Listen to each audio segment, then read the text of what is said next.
This public service message is brought to you by GFS Builders and Developers.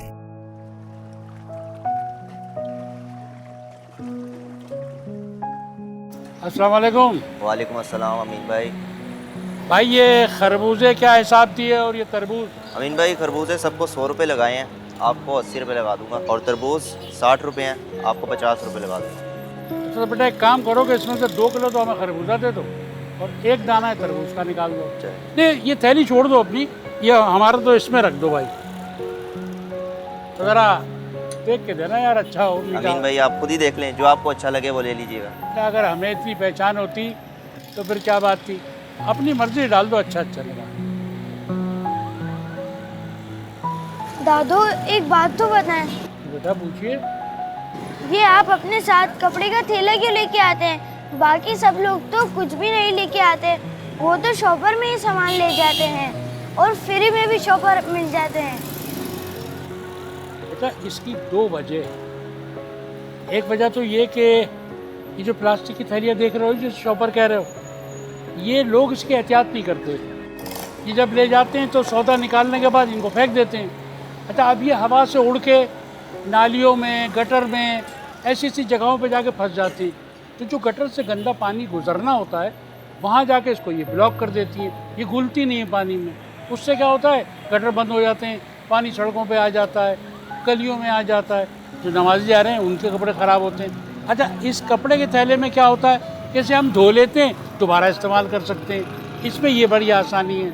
और दूसरी वजह बेटा पड़ोसियों के हुकूक। पड़ोसी के हकूक, इसका क्या मतलब है दादू? बेटा इसका मतलब ये होता है, हदीस पाक का ये मफहूम है कि पड़ोसियों की जो भी कोई तकलीफ़ है उसका हमें ख्याल रखना है। कि अगर आप अपने पड़ोस में या अपनी कोई घर की दीवार भी ऊंची कर रहे हैं तो पड़ोसी को बता दें, उससे इजाज़त लें, कहीं उसकी हवा ना रुक जाए। और फिर जैसे हम घर में भून रहे हैं गोश्त, उसकी खुशबू पड़ोस में जा रही है, अब अगर उसकी खुशबू आप नहीं रोक सकते तो आपका फ़र्ज़ बनता है कि आप कुछ ना कुछ उसमें से उसके घर भेजें। इसी तरह फ्रूट का है, अगर आप फ्रूट या हम ये इसमें ले जा रहे हैं, अब किसी को नहीं पता हम इसमें क्या ले जा रहे हैं। जब हम घर पहुँचेंगे अब हम बच्चों को दे देंगे फ्रूट, फिर बच्चों को भी रोकना है इसे लेके बाहर ना जाएं, क्योंकि अगर पड़ोस में कोई देखेगा और वो बेचारा इस काबिल नहीं है कि वो ख़रीद सके तो वो एहसास कमतरी का शिकार होगा, उसे तकलीफ़ होगी। या तो फिर आप इनमें से उनके घर भी तोहफा भेजिए, ये पड़ोसी का हुकूक है। आई बात समझ में? जी दादू समझ में आ गई। चलो हाँ भाई, हमारा हिसाब बता दो यार। जी अमीन भाई। अरे बड़ी मेहरबानी। कितने पैसे हो गए भाई? 300 रुपये। 300 रुपये, 1 मिनट, ये लो मेरे। शुक्रिया। ये ले अमीन भाई। बड़ी मेहरबानी भाई, बहुत शुक्रिया। चलें भाई जैन साहब, चलिए। अब और क्या लेना रह गया? वहाँ से लेंगे कुछ? नहीं तो मतलब सब्ज़ी कोई लेनी है तो बता दो। अभी नहीं लेनी? अमीन भाई अस्सलाम वालेकुम। ओ भाई साहब। अस्सलाम वालेकुम। और सलाम बेटा। आपको कुछ पता चला? तो वसीम भाई की दुकान में आग लग गई। यकीन मानो पूरी दुकान जल के राख हो गई। इन्ना लिल्लाहि व इन्ना इलैहि राजिऊन। बड़ा अफसोस हो रहा है। और आप ले चुके? हाँ मैं लेता हूँ। बता रहे हैं वसीम भाई की दुकान में आग लग गई। हाँ भाई तोल दिए, रख दो फिर मैं ले आता हूँ बाद में।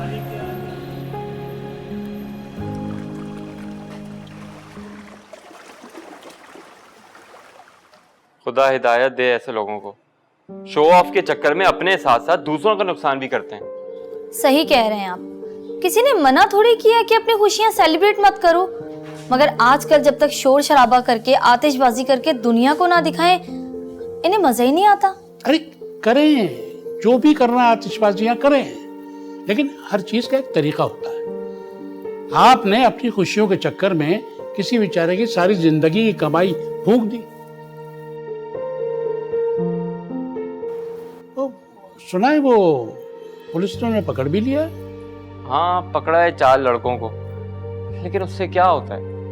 वसीम साहब तो आ गए ना सड़क पे।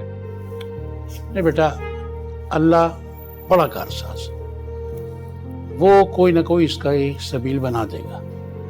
तो अगर कहते हैं कि एक दरवाज़ा बंद होता है तो दूसरा दरवाज़ा खुल जाता है, बल्कि मैं तो ये कहूँगा, मेरा मानना ये है कि एक दरवाज़ा बंद होने से पहले ही वो दूसरा दरवाज़ा खोल देता है।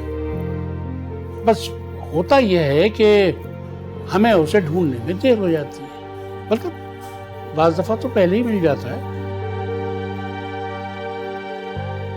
अच्छा, वो शाम को चलेंगे वसीम की तरफ, उससे ताज़ियत तो करनी चाहिए ना। जरूर जरूर, बिल्कुल, क्यों नहीं। भाभी भाभी, ये देखें मैं कितने अच्छे कपड़े लेके आई हूँ। फरवा, तुम्हें कितनी बार कहा है ना कि घर में दाखिल होकर सबसे पहले सलाम किया करो। अस्सलाम वालेकुम। वालेकुम सलाम। अब तो दिखा सकती हूँ ना, ये देखें कितना अच्छा ड्रेस है। बहुत अच्छे। मैं आई। अरे अभी तो आई हो, आप कहाँ जा रही हो?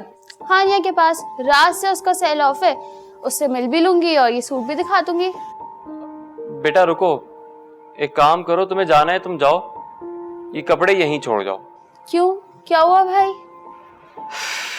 शायद तुम्हें मालूम नहीं है, कल रात को हानिया के अब्बा की दुकान जल गई। ओह, ये कैसे हुआ? बेटा बस होने वाली चीज थी, हो गई। कुछ लोग बिल्कुल ही बेहिस होते हैं, अपनी खुशियों के चक्कर में दूसरों का घर बर्बाद कर देते हैं। खैर, तुम्हें जाना है, तुम जाके मिल लो। इस वक्त वो लोग परेशान होंगे कि तुम्हारे कपड़े वपड़े देख के उनका दिल ना दुखे कहीं। कपड़े फिर कभी दिखा लेना। चलो ठीक है भाई। फिर कितने बजे जाएंगे हम? शाम, असर के बाद। असर के बाद चलते हैं।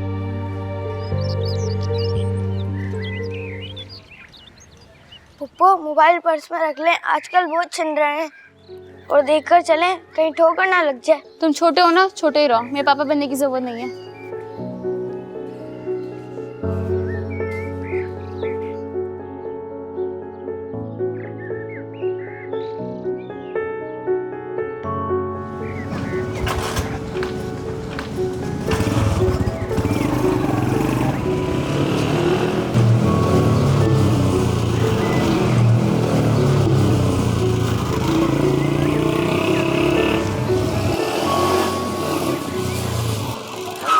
नहीं भाई, नहीं नहीं नहीं। ओ भाई, फोन।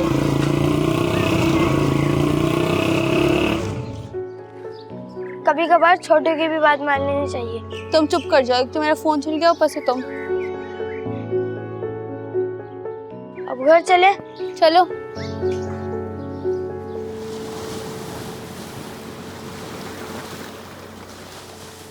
बस करो बेटा, बस बहुत हो गया। 10 बार कहा है कि जरूरत के वक्त मोबाइल बाहर निकाला करो, लेकिन इसे समझ ही नहीं आती। आखिर लोगों को भी तो दिखाना है ना कि इतना महंगा मोबाइल है। चला गया ना। एक तो मेरा फोन चोरी हो गया, आप मुझे बातें सुना रही हैं। अच्छा बस भी करो, जाने वाली चीज थी, चली गई। खुदा का लाख लाख शुक्र है कि ये महफूज है, ऐसे कुछ नहीं हुआ। बस भाई, अल्लाह ताला ऐसे लोगों को नेक हिदायत दे। लोगों ने तो ये सोच लिया है कि अल्लाह के यहाँ कोई जवाब नहीं देना अपने अमल का। खौफ खुदा ही नहीं रहा है लोगों में। अब तुम तो रोना बंद करो, कल परसों तक तुम्हारा नया फोन आ जाएगा। जाओ, जाके मुंह हाथ धो। आपने ही इतना सर पर चढ़ाकर रखा है इसे। बेटा इस तरह से नहीं कहते। हमारे हुजूर सल्लल्लाहु अलैहि वसल्लम का हुक्म है कि बेटियों को बहुत प्यार से रखो, और ये सुन्नत है, बेटियों को प्यार से रखना चाहिए, सख्ती नहीं करनी चाहिए इस तरह से। सही कह रहे हैं आप।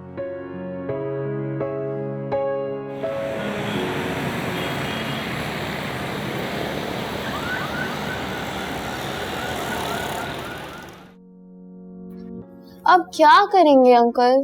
करना क्या है, दोबारा दुकान बनवाएंगे, माल खरीद के लाएंगे और फिर से वैसे ही चलाने की कोशिश करेंगे। ये तो अच्छा है कि दुकान की इंश्योरेंस थी तो किसी हद तक रिकवरी हो गई, और उन्होंने भी फुल सपोर्ट करने का वादा किया है, जिनकी वजह से दुकान में आग लगी। शुक्र है भाई, मुझे तो लगा मुझे तुम्हारी ऐसी ताज़ियत करनी पड़ेगी जैसे मैयत के घर में करते हैं। बकवास नहीं करो, नुकसान तो आफ्टर ऑल हुआ है और इंश्योरेंस क्लेम में 100% रिकवरी नहीं होती। और जितने दिन दुकान में काम चलता रहेगा उतने दिन बिजनेस में लॉस तो होगा ना। मतलब टेंशन है मगर इतनी नहीं है। ऐसा लगता है। अच्छा सुन, तुझे पता मैं पार्क टावर गई थी, मैंने वहां से नए 2 सूट लिए। मोबाइल छीनने की खुशी में सूट खरीद लाई? अबे नहीं यार, मोबाइल तो बाद में छीना था, ये सब छोड़ो। तुम दोनों सूट को देखोगी ना एकदम पागल हो जाओगी, बहुत जबरदस्त सूट है। नहीं यार, पागल तो मैं उस सूट को देख के हुई थी जो पापा ने अपने क्लाइंट के लिए बनवाया था। और पता है पापा ने वो सूट कितने का दिया? कितने का? 28 लाख का। क्या 28 लाख? जी 28 लाख। इतने में तो एक जबरदस्त सी शादी हो जाती। ऐसा क्या था सूट में? कढ़ाई का सारा काम खाली सोने का हुआ था और डायमंड भी लगे थे। 28 लाख का सूट।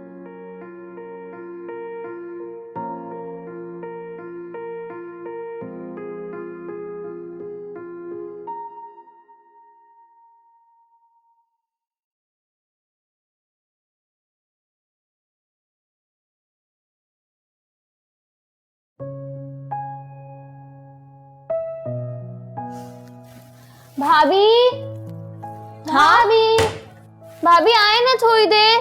आ रही हूँ। क्या हो गया? भाभी प्लीज थोड़ी देर अपना फोन देना। क्यों?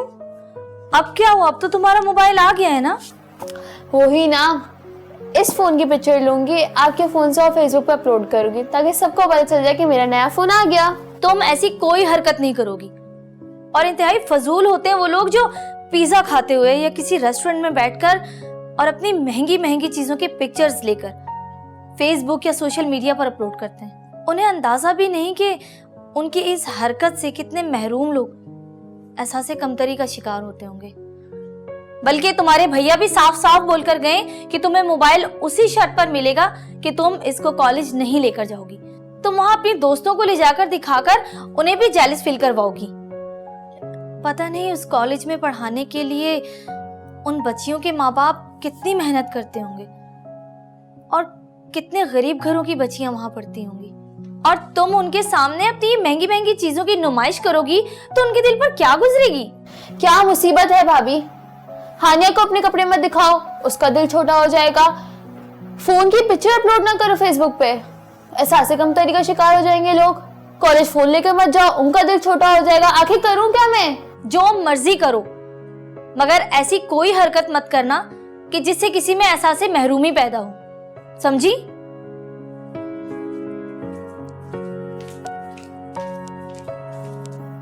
चेंज है ये फोन।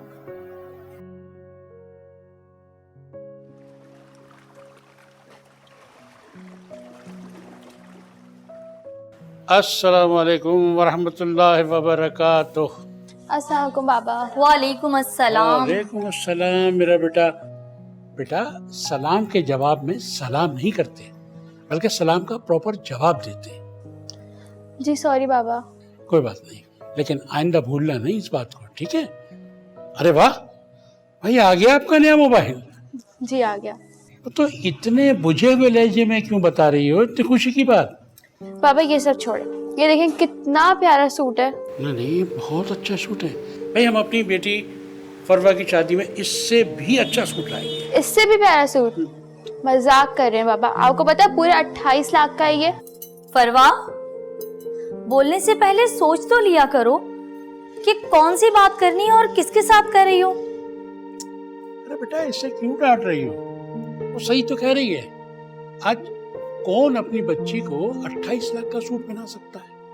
मैंने किसी किताब में पढ़ा था कि जब ये शादियां होती हैं और किसी बच्ची की बारात गली से गुजरती है सजी सजाई और ढोल ताशों के साथ, तो जो बच्चियां अभी घर में रिश्तों का इंतजार कर रही हैं उन बिचारियों पे तो क़यामत बपा हो जाती है। लेकिन वो जो बाराती हैं उन्हें इस चीज़ का एहसास नहीं होता, वो अपने उसी हंगामे में शोर गुल में गुजर जाते हैं। सॉरी बाबा, मुझे आपसे ये बात नहीं करनी चाहिए थी, लेकिन मैं ये जानती हूँ कि हर चीज़ हर इंसान नहीं खरीद सकता।